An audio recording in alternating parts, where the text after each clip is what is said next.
Well, we're going to talk to someone who's all about equities. JPMorgan Chase Chief Equity Strategist Thomas Lee is joining us right now, and we're going to talk a little bit about the broader markets here in his outlook. But first, I just want to touch on the flash crash because we've been talking so much about this SEC-CFTC report, Tom, that again showed that one algorithm at least was a trigger for the big leg down we saw in the market on that day.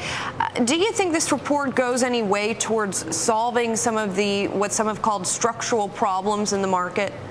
I think ultimately it's going to really be a big step forward. One of the problems for investors this summer, hedge funds and asset managers, has been the leeriness that another flash crash could happen. So I think the fact that we've got a very comprehensive piece, I've only been able to see the bullets, really identifying some of the sequences and triggers behind the flash crash is really a long way towards putting in measures to prevent it from happening again.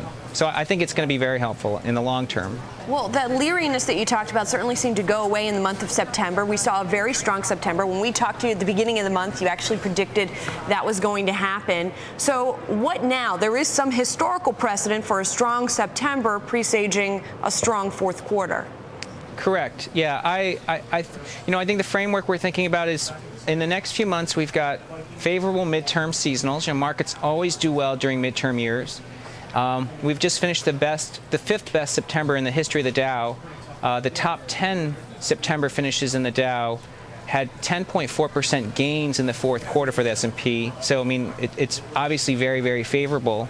And I think investors they're probably taking a pause right now because they're thinking, well, look, since April we've not had two back-to-back month of gains.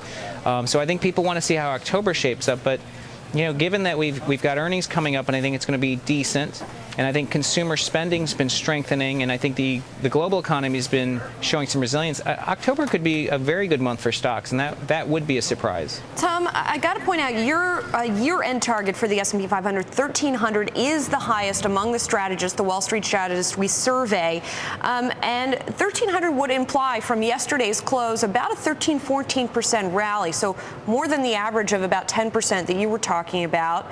I mean, is a little bit improving perhaps consumer confidence and some of the other factors you talked about enough really to justify that magnitude of a rally? I think that there are the seeds for what I think a big surge for stocks into year-end. One is the seasonals.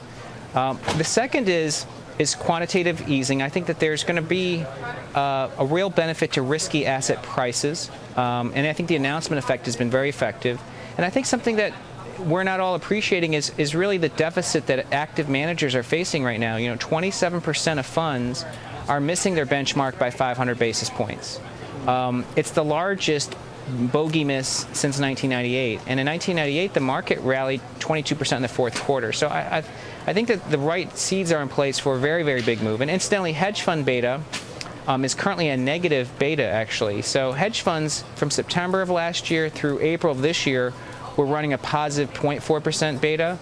You might see a 70 basis point move in hedge fund beta, which would be obviously a huge move into cyclicals as well. So for folks who don't follow what beta is exactly, can you break that down for us in layman's terms? Yeah, basically the beta means how much you want to track a market move. So if you've got negative beta, you're betting that the market falls.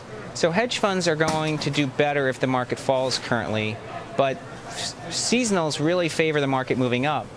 A fund who's got a beta less than 1 means that if the market rises 10%, they're only going to go, if they're running a 0.7 beta, they're only going to be up 7.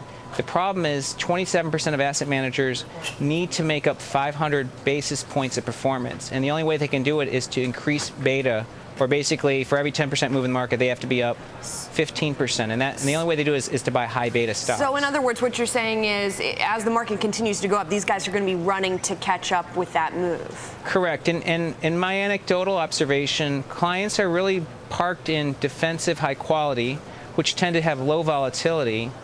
The portfolio construction we're really urging people to move into is high beta cyclicals. In other words, smaller size cyclicals, things that are very sensitive to global data points, consumer spending, midterm outcomes. These are the real beneficiaries here are going to be the high beta cyclicals.